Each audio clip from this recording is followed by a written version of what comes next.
Tara mag-healthy juice muna tayo mga kahati. Hinugasan muna namin itong mga celery at yung ibang mga fruits na gagamitin natin. Naglagay muna kami ng mansanas. Tignan nyo naman, napakakatas.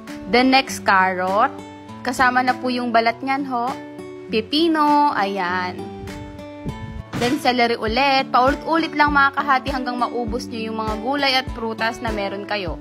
Ang sarap nito, promise. Lagay ulit tayo celery. Napaka-healthy. Grabe.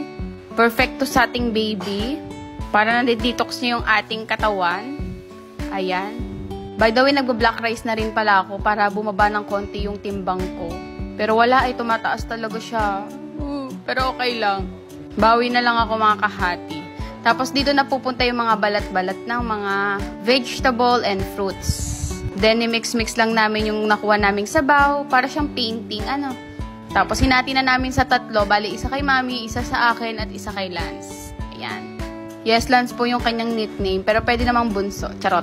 Ang bilis niya naubos yung kanya, samantalang ko, tagal. Masarap siya, natural yung tamis. Yummy.